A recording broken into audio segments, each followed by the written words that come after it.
It's worked so far, but we're not out yet. I wanna know what you're thinking. There are some things you can't hide. I wanna know what you're feeling. Tell me what's on your mind.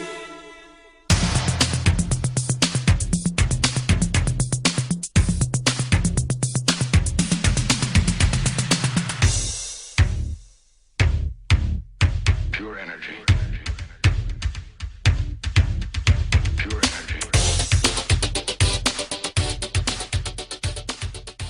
Hailing frequencies open, and welcome to Enterprising Individuals, the Star Trek discussion podcast that boldly goes into excruciating detail about the series, characters, and stories of the Star Trek universe. I'm your host, Aaron Coker, aka Caliban, and if God wanted us to have 3 nostrils, he'd have given us 3 index fingers. He would have, indeed. That was a clip from episode 4.8, where I talked with Alex Knapp of Forbes magazine about the TNG episode The Most Toys. And speaking of toys, if you haven't figured it out yet, this is our yearly Christmas clip show where we look back at some of the highlights from this season of Enterprising Individuals. Merry early Christmas! Last year it was a clip Miss Miracle. This year we're up on the housetop. Clip, clip, clip. And yes, I will immediately be remanding myself to Federation custody for trial and punishment. It's been a hell of a year for Trek and for this show. Star Trek Discovery ended its 2nd season and is headed into its 3rd. We've seen the beginning of a 2nd round of short treks. Star Trek Picard launches on January 23rd of next year. We've had updates on Lower Decks and the Nickelodeon animated Trek series, and we're getting a Star Trek 4 at the multiplex in the near future with Noah Hawley at the helm. The Trek Renaissance is in full swing, and Enterprising Individuals has been there at every turn to bring you the latest news and commentary, as well as in-depth and engaging discussions about some of your favorite episodes from every Trek series. And I gotta say, I am exhausted. Really, listen to this. This is the pre-roll from our first season 4 episode from this year, released in February. Hey crew, before we get started today, I just wanted to say welcome to season 4 of Enterprising Individuals. I'm so excited to be back. It felt really weird not producing new episodes every week, but we're back now, and I'm chomping at the bit to kick off our 4th year of the show, so welcome. Listen to the youth, the energy in that voice. This is me 11 months later. Oh, somebody kill me, please! Somebody kill me, please! I am completely wiped. A vial of Cordrazine couldn't get me going again. We've been working hard all year to bring you an entertaining and informative show, and I pray that we've succeeded. I'm going to go pass out and let past me take over now. Please enjoy these excerpts from some of our best shows this year, and I'll be back at the end of the show, maybe. And with that, let's get underway. On episode 4.1, I spoke with artist Lee Sargent about the TOS episode Devil in the Dark, and he pointed out that Trek did a good job with the subtlety of the episode's message that man is the real monster, unlike some other sci-fi properties. I love that the Devil in the Dark is us. It's not the Hoarder. And I think that's just when that realization of that kicks in, that we're the aliens, we're the people who are, who are encroaching upon and killing. We're the monsters. I think it's not done in such a way that it hits you over the head. Like it never, at any stage does Kirk look at the screen and go, oh, we're the devil in the dark type of thing. Just turns to camera. Wah, wah. Exactly. It's like, how clever are we? Because we're the devil in the dark. Right. It's like The Walking Dead. I think there's a scene in The Walking Dead where it says that. It was in the comic book and it's in the show, I think, where it's kind of Rick or someone kind of goes, we're the Walking Dead. And it's like, oh my God. Yeah. Roll credits. Thanks for explaining a very clever title type of thing. But at least Richard Matheson saved it, for the end of the book, like I Am Legend or whatever. No, but that's 100%. But that's the thing. He did save it right to the end. Yeah. And it's taken you on this amazing ride. I was going to mention that actually, because this does definitely feel like something he would have done. It's got a very I Am Legend feel to it. Yeah. As far as this kind of, we are the, we're on the wrong side of this one. And it takes smart people. And this is what I love about Star Trek, and I love about this episode. Light of Gold was on episode 2.5, and on the episode we talked about how Trek characters are relatable, but retain a distance from 20th century humans, and how Discovery is changing that, sometimes explicitly.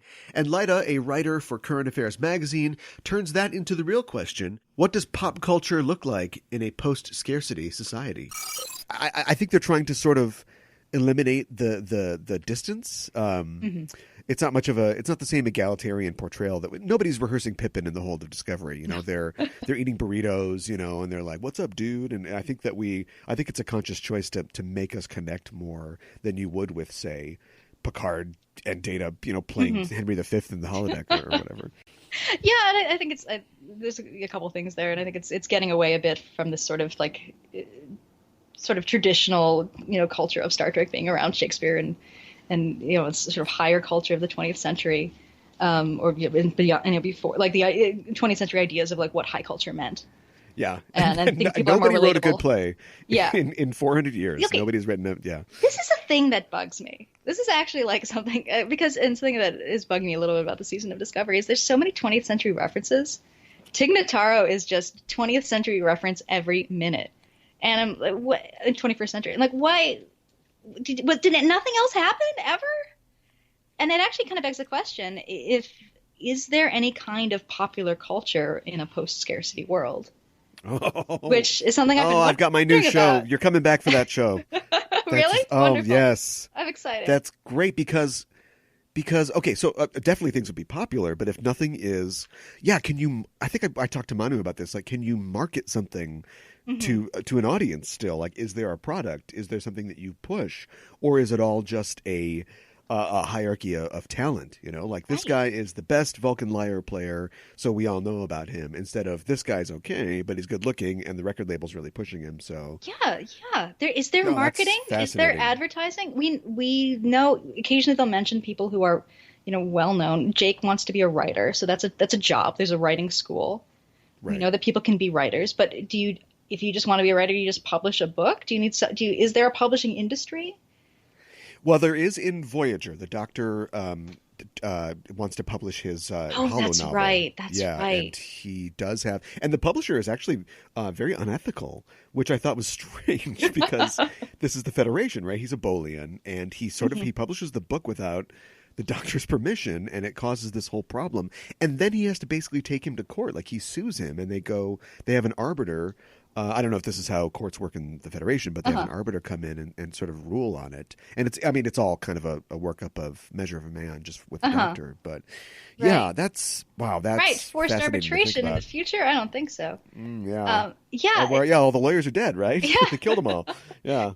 Conflict journalist and host of the Behind the Bastards podcast, Robert Evans, was on episode 4.5 to talk about optimism and TNG. We also discussed Douglas Adams, comedy in sci-fi, and the Orville. It reminds me of, I think it's The Restaurant at the End of the Universe by Douglas Adams, where they have the never-ending party, which is like a party that's just been going on forever, and then they start running out of chips and stuff, so they put like rockets on the party, and now they're like a raiding party and raid other parties for their stuff. I do love Douglas Adams. That was another piece of science fiction that like I was very much into as like a teenage boy. Was the Hitchhikers, all 5 books in the trilogy. Right. Still a very big influence.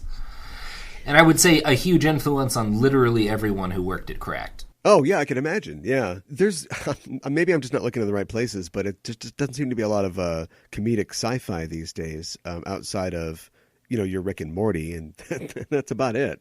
Yeah, I think that would probably be the gold standard for sci-fi comedy right now. I am a huge fan of the Orville. I'm not normally a Seth MacFarlane guy, but modern day, like I'm not personally a fan of Discovery, of what I've seen of it, because it's more focused, and I get why people enjoy it, but it's more focused on action and war and fighting than what I really am into Star Trek for. And the Orville's the only TV show I can find right now that's a really just sort of like procedural science fiction where you've just got this group of really nice people who are all focused on exploration and discovery and running a really ethical society, being nice to the people they meet. That's what I miss from TNG. That's what I enjoy most about it, is that kind of optimism at the core of it, that we'll get through the worst parts of our civilization eventually and become better. And I like that they're both post-capitalist. Not that I'm anti-capitalist, but I don't think any system that governs humanity lasts forever. And I enjoy that Star Trek was bold enough, and has always really been bold enough, to imagine a humanity after that is done, once we move on to something else. I think that's one of the things I like most about it. On episode 5, I was joined by Heel Mary and Gooey Fame of the Existence is Futile podcast to talk about the DS9 episode Necessary Evil. And as usual, I asked them what jobs they would want in Starfleet, and it starts out fairly optimistic, but quickly gets a little discouraging. And Gooey also pitches a Star Trek cooking show. Now that we've reached the end of the show, you'll receive a commission and the rank of ensign. What departments on the ship do you both work in? Oh, interesting. Is there a music department? Do we want to go there? Or... I think there's going to have to be. Yeah, we could start the. Are we on a ship? Right. Yeah. We could be like start or a station. Ship or station band. I mean, I don't want to speak for both of us, so. No, yeah, Mary, what about you? I think that's where I would want to be too.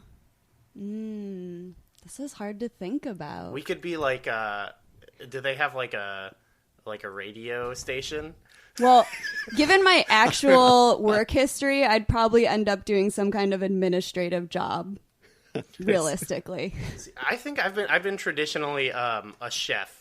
Or not a chef, a cook. So, like, that position doesn't really exist. They don't need you. You could be a bartender. Oh, yeah. I could be a bar back for Guinan or something. Yeah.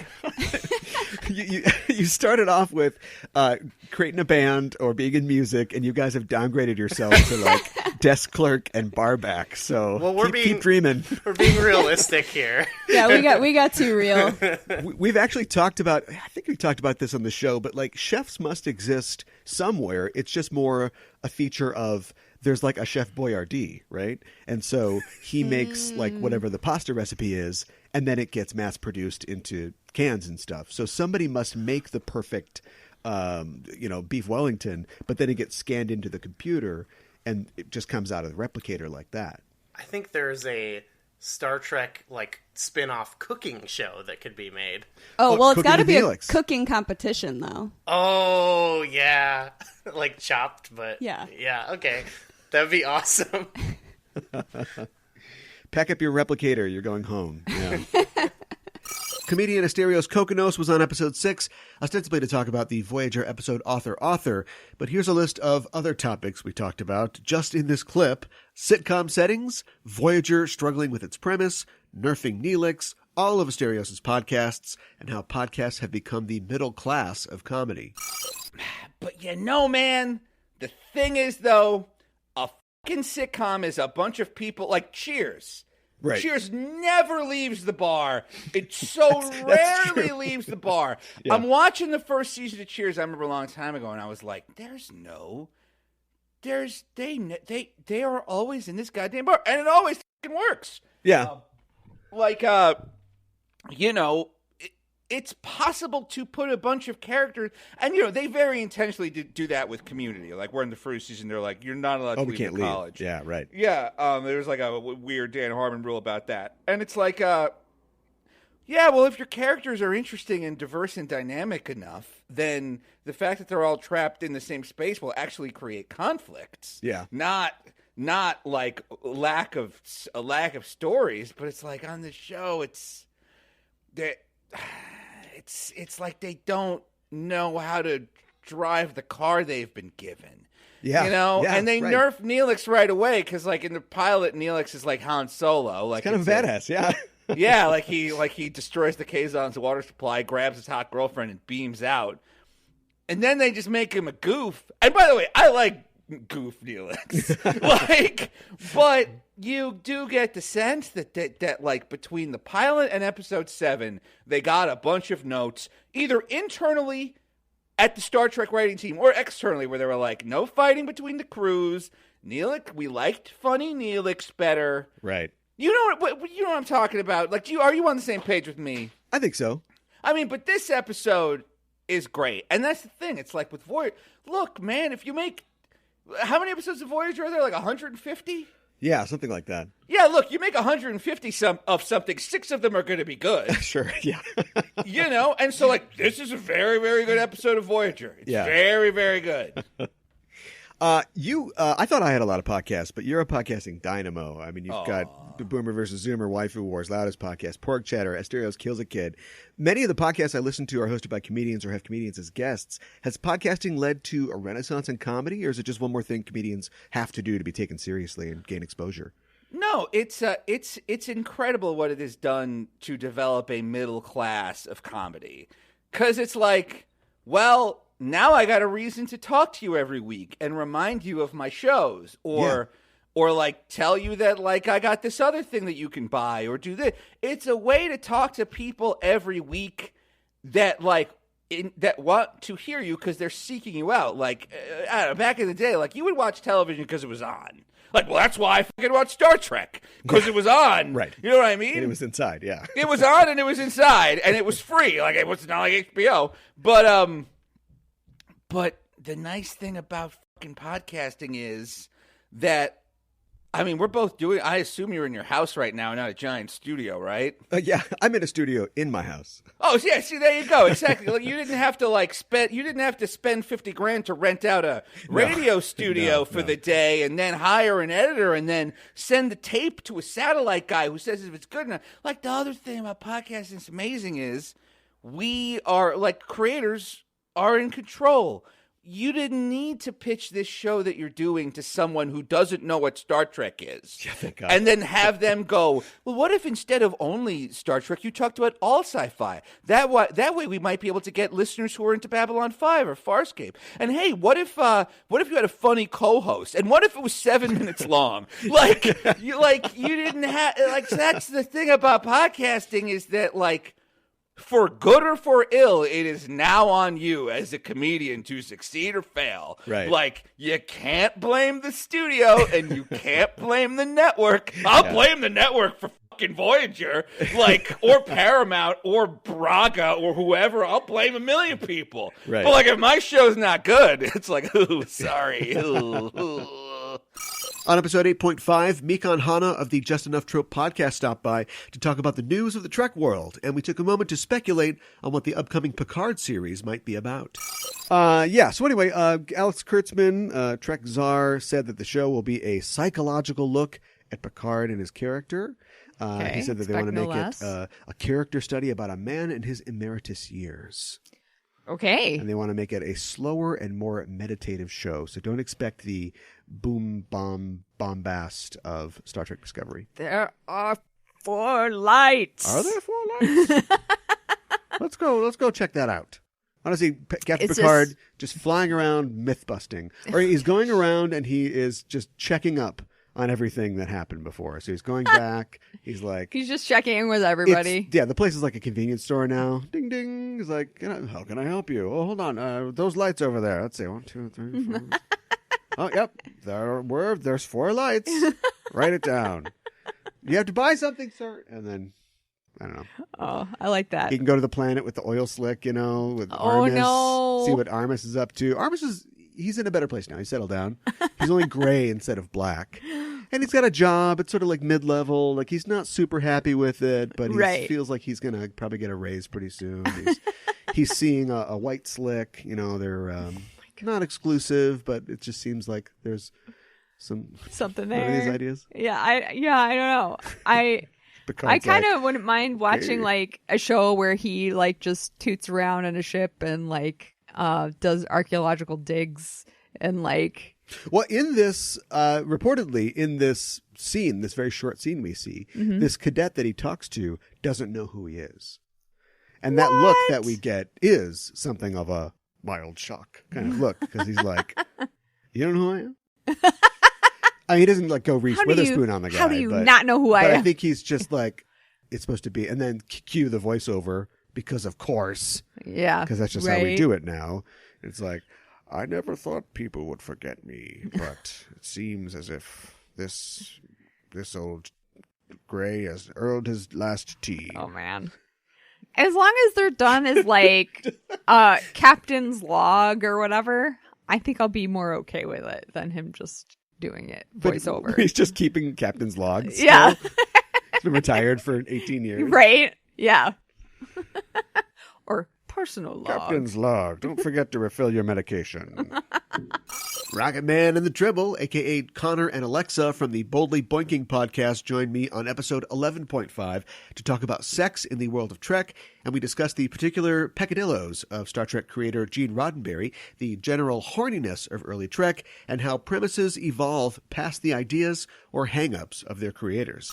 So, like, as far as the writers of Trek go, you know, people can be mistakes, be flawed people, and still be doing good things. Yep. Roddenberry definitely had his issues with sex. Did either of you see his only feature film, Pretty Maids All in a Row? No. It's his only movie credit, and he made it in the 70s, like the early 70s, 70 or 71, and it stars Rock Hudson, let me finish, as a high school guidance counselor at an all-girls school. Let me finish. Actually, don't let me finish. It's going to be horrible. And he is basically banging all the students. And he's also, spoiler alert, a serial killer. And so the movie kind of like, you know, it disapproves of his killing, but it seems like thinks that his, womanizing with these 17-year-olds is pretty cool. Yeah, he's still a pretty cool dude. I mean, maybe if he just toned down all the killing a bit, he'd be like a nice guy. Now that you explain this, I feel like someone else has brought this to my attention, and I may have watched a trailer for this, so I think I know what you're talking about. Yeah. I wouldn't recommend it to anybody, but it's It just, to me, it seems like it's like everybody's just hanging out and we're having fun and we're telling jokes. And then one friend who maybe wasn't there or didn't get what we were doing jumps in and says something really offensive. And we're all like, okay, shut it down. Sexual revolution's over. Forget about it. I mean, it's much like a lot of sort of, for lack of a better word, world creators like Lucas or something, is a lot of their later stuff often seems like they have the great idea. The idea is fantastic, but then it's like, okay, well, now we got to move past it. And Star Trek, probably took of necessity had to take a much the same approach. It's like Roddenberry came up with something, okay, because his influence was very much in the sort of the utopian ideal of the thing and that kind of thing. Right. His influence in the writing, I suspect that you're right, was probably not so much in of course the utopian ideal would come to gender equality and this, that, and the other. That is most likely introduced by others. And then in later series, you have to take the ideas that were good, but then move on from the ones that weren't so fantastic. I mean, much the same as we've seen with Lucas. Just because someone created something doesn't mean that all their ideas about it are going to be that good. I don't know what you're talking about. And that's also evident too in the original series versus the movies with the same cast, right? Yeah. Like the movies are a lot better in terms of dynamics and and as far as the movies go, the motion picture, the one that Roddenberry had the most influence in, that's the one that's got all the vaginal symbolism. You've got the Delton character, who these guys are so sexy they would just blow you away. So they can't even have sex. Yeah, it's a lot of weird stuff. You got McCoy literally has a medallion on. It's pretty great. Yeah, and it's also widely acknowledged as like probably the sort of slowest and least interesting out of all of them as well. And then, of course, especially when you compare it to right after, you have Wrath of Khan and Ricardo Montalban's just truly amazing pecs. Like, you could do a whole feature on just those. I want to see that from you guys in the future. Don't let me down. Sarek, both the TNG episode and the man, were the topic of episode 14, and Liz and Annika of the Antimatter Pod podcast joined me to talk about the parallels between Sarek losing his faculties and Gene Roddenberry, the father figure of Trek, also needing to step away from the franchise. We also talked about the people who stepped in to replace Gene and who they may map onto in the Trek universe. I rewatched this episode a couple times in preparation for this show, and it features amazing performances. It's got the return of a classic character, but I couldn't help but being kind of depressed by it. I mean, I felt like when it was over, I couldn't really parse what it was trying to say to the audience. Like, okay, yeah, getting old sucks. We're all going to get old. But I couldn't believe that was it. And I'm ashamed to say it wasn't until I started reading some commentaries on it and looking at some of the scholarship about the episode that I learned, oh, it's about Gene Roddenberry. He's Sarek in the episode. Yeah. Now I understand. Mm-hmm. And I think it's so interesting that he had a part in how this episode was written when he must have been aware of his own decline, and I understand he had had many strokes by this point and was taking a back seat on production. And I wonder if, in suggesting that it be about Sarek, he was intentionally positioning this as a farewell to himself, which I didn't mean to sound so self-serving. I think it's actually a really lovely gesture. Sure. I think that part of what Sarek is doing in the episode is trying to control his own legacy. Like, he has been working on this one thing for 93 years, and so if he can just complete it, then he can say, I have accomplished this, and it won't, failing to accomplish it won't overshadow all the accomplishments he has already done. So it's ending on his terms. And I can see a creator also wanting to sort of end on my terms, bring back a legacy character in order to say, this is what Star Trek is, and this is why I made it. I was reading remarks from Michael Piller, someone else who helped shape the Star Trek universe and was taken from us too soon. And he was talking about the uncomfortable parallels in constructing the episode, and basically the same thing that you were saying, having a creator who is trying to finish this work, but also at the same time seeing his faculties and his sort of self-control disappear. Not only is Sarek trying to land this deal that's taken so long, but he's also seeing everything that he's relied on, his emotional control and just his view of the world, sort of slip away from him. Yeah, it made me think of the later Discworld novels after Terry Pratchett's Alzheimer's was becoming apparent and impacting his work. And yeah, I think there are lots and lots of parallels we can draw. And I think it's a very real situation. And I think that's what TNG, when TNG is at its best, this is what it does. It takes something very real and personal and gives it to an alien, and we can still see the humanity of that story. I think the bright side of this situation, losing Roddenberry, is that with him stepping away from the production, a lot of the people who were, quote unquote, his people were also departed as well, like embattled showrunner Maury Hurley. So you see a new generation, so to speak, take the helm, and the show and the franchise really take off like never before. So I don't know if that makes Michael Piller Picard, similar hair, I guess, and maybe that makes Maurice Hurley Keeman Drozen or somebody. Iron Stephen Bear is Data, just to continue this, and that means Melinda Snodgrass is Geordi, maybe? I don't know. It's not a perfect one-to-one. No.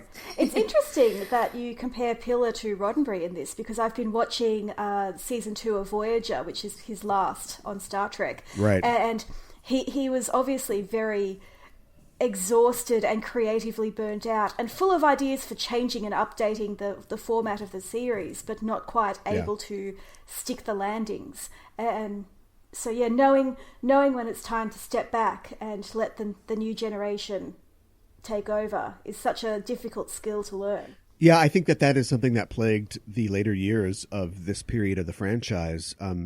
I can imagine taking something, like I mentioned in the intro, that was a real gamble, like, can we do this? Having it be so successful, and then, like Sarek, thinking, well, we brought it here. Whichever producer or writer I am, have made it this thing. I can't give it to somebody else. I'm just going to have to stick around. I think that happens with all showrunners. They come in and they're new and they're welcomed, and then they get tired. And it's so hard to... It seems like the entertainment industry has trouble with succession planning for showrunners on big franchises. Yeah. And his name rhymes with Schmannen Schmaga. I was going to say Schmick Schmerman, but yes. Oh, well, both these things are true. Artist Michael Collins joined the show on episode 16 to talk about Magic to Make the Sanest Man Go Mad, an episode of the new Trek series Discovery, but we also talked about the classic sci-fi he grew up with in the UK and how Trek in the 60s and Star Wars in the 70s were very different from what modern audiences might expect. We used to have this weekly anthology comic in Britain called TV21, and it started off doing a lot of the Jerry Anderson stuff, so Captain Scarlet, Farbexel 5, all the sort of the puppet tie and stuff, and it started to diversify a bit. And somehow or other, before the TV show was on air over here, they got the license to do Star Trek as a comic. Okay. So, what would I have been at 8 at the time? So, as far as I was concerned, Star Trek, the TV show, was just like Batman, the TV show. It was based on a comic. Okay. Okay. In my head, Star Trek has always been this TV adaptation of a comic strip I really, really liked. Sure. Okay. So your way in was comics then, literally. Absolutely, yeah. That's interesting. Now, I know that there's, of course, Doctor Who has been on for even longer than Star Trek, and started in the UK, and that's something that we got a little later over here. And there's a lot of like comics and of course a lot of tie-in novels and radio plays for Doctor Who as well. So you're getting Star Trek comics, but are you getting books? Are you getting the photo novels like they had like in the late 60s and early 70s? Yeah, we had we had the James Blish adaptations of the episodes where because James yes he was based in Britain, so he hadn't seen the show. You read the first couple of adaptations that he's got in there, and there's this wildly different show that was going on in his head. yeah. Which I loved. I just thought it was great.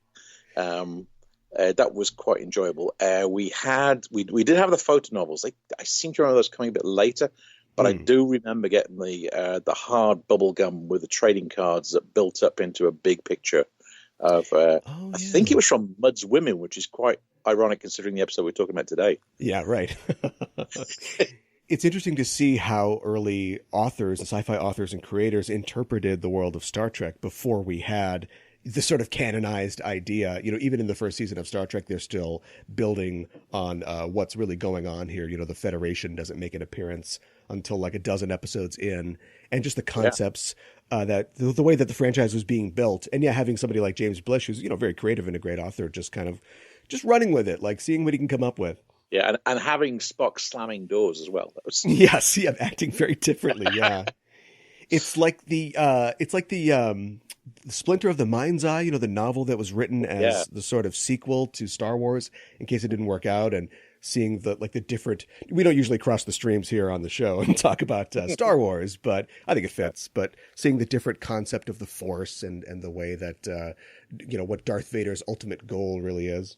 There's a whole scene in there in Splinter of the Mind's Eye where Darth Vader goes on about killing Luke's dad. And it's like... Right, yes. Figure that out, canon freaks. On episode 18.5, Jen Dahlman, co-host of the Rosemary's Ladies podcast, joined me to talk about law in the Star Trek universe.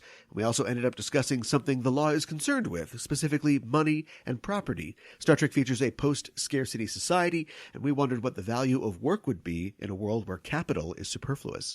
And there was an episode of Next Generation where they wake up 3 people from cryosleep who are like from the 21st century. The neutral zone. Yeah. Yes. And one of them is like, I gotta call my guy, Give me a Wall Street Journal. Yeah. Yeah. Give me a Wall Street Journal. Like I've had money in this high yield savings account for the past hundreds and hundreds of years. I've got to be rich. And you can just see Picard being like, I don't want to tell this guy what's up. Boy. Yeah. And it's sort of interesting watching, especially him, like watching them react to like, well, what do we do now? If we as people, especially like in this time, exist to make money, to buy a house, to pay for our car, to do all like to pay back student loans.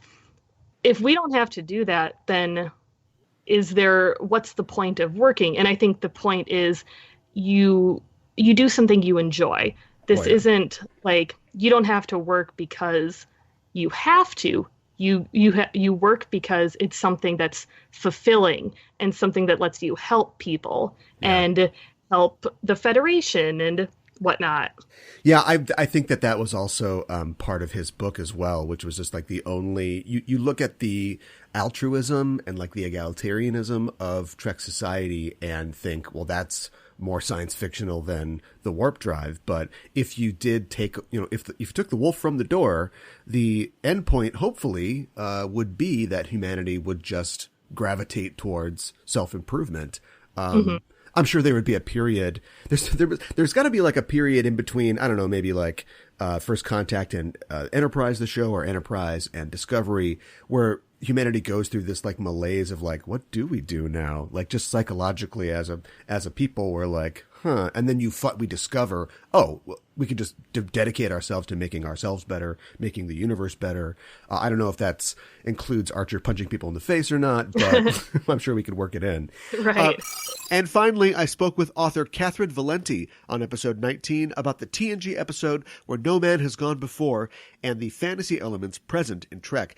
But I really wanted to know more about the Mass Effect Andromeda tie-in novel she wrote last year called Annihilation. And I found out that she was a huge Mass Effect fan, and she wrote that novel at the behest of her agent, and she took a pay cut to do it. Here's the clip. You wrote a Mass Effect Andromeda novel last year. Yeah. That's arguably a space opera setting. It definitely has relatively hard sci-fi. Were you familiar with the franchise before working on it? I'm a huge fan of Mass Effect. Awesome. I am a massive fan of Mass Effect. Sure. So I pursued that. My agent was like, "Oh, why do you want to do a tie-in? Like, I hate it. Why are you doing this? Why are you making me make this deal?" I'm like, "Because I love it and I want to." Make the call. He's like, "It's not even like, they don't pay very well." I'm like, "I don't care."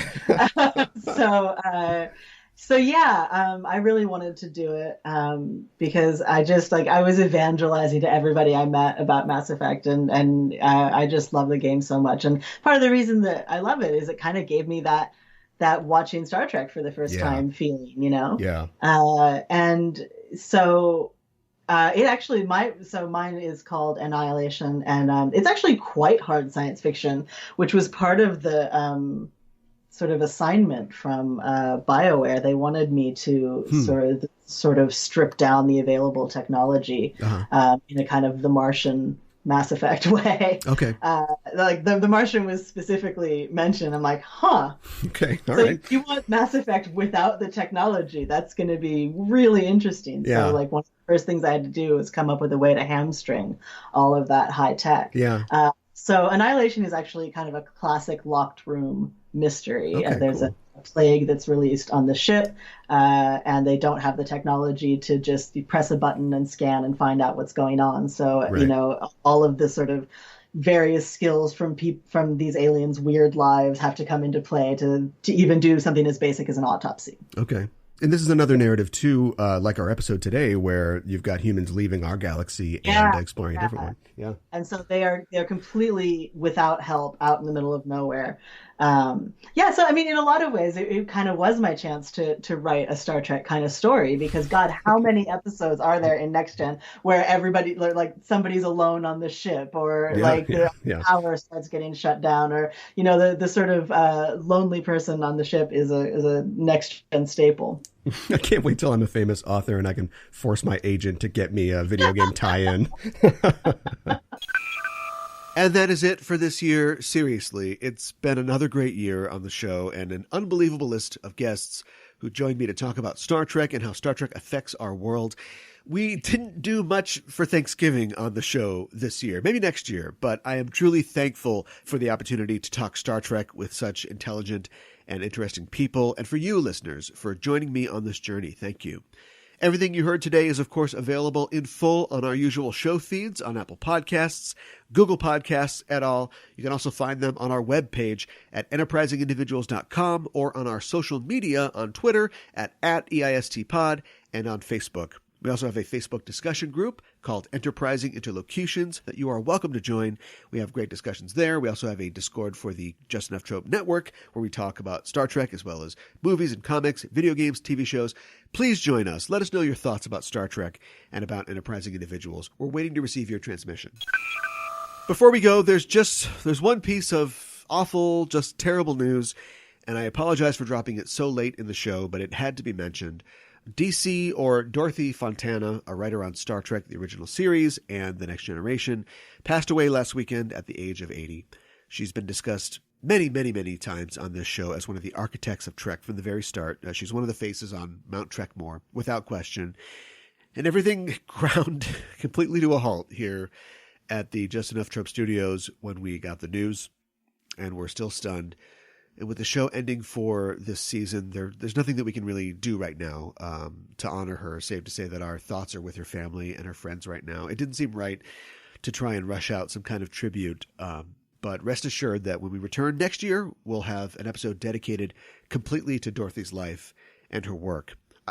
I can say that David Gerald, who also wrote for TOS and TNG along with DC and was a lifelong friend of hers, he probably said it best in a post on Facebook yesterday, saying, quote, "The single most eloquent thing I can say here is that I have no words," end quote. And that's how we feel here too.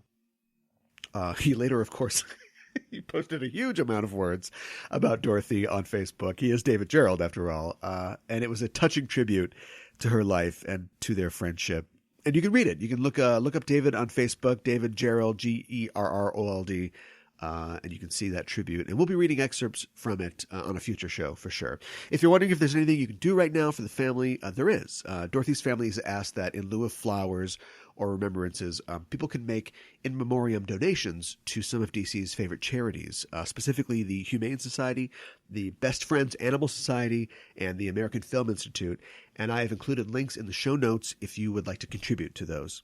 So rest in peace, Dorothy. You will be missed. If you've enjoyed this year of Enterprising Individuals, why not consider becoming a crew member of the show by going to patreon.com/EISTpod. Crew members get exclusive content like my DS9 and Voyager commentaries.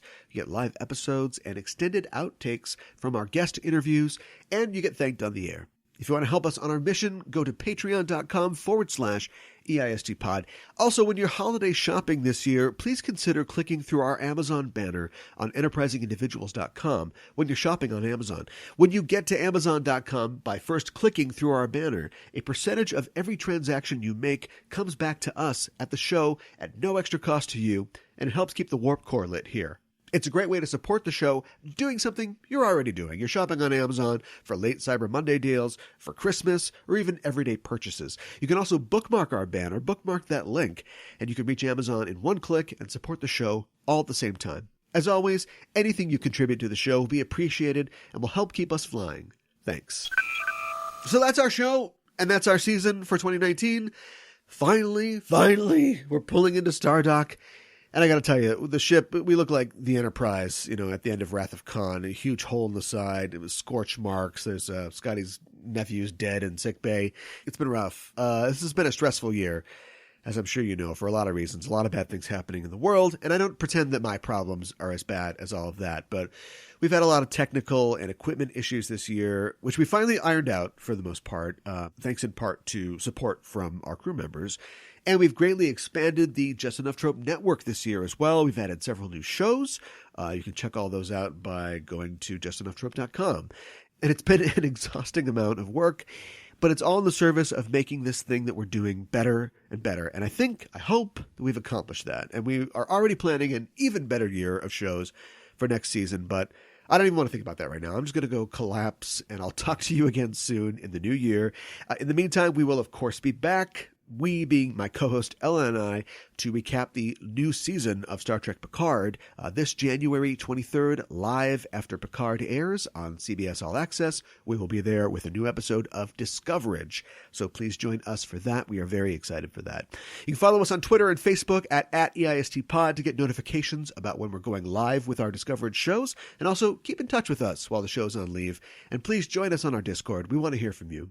And that's it for Season 4. We are switching the Warp Core to standby mode, and we're getting ready for our Baryon sweep. I want to wish you a Merry Christmas and a Happy New Year, and Chag Samayach, and Happy Kwanzaa, and whatever you celebrate this time of year, Happy Holidays to you. Thanks again for joining me. Thanks again so much for your support. We're signing off until the next season. Hailing frequencies closed.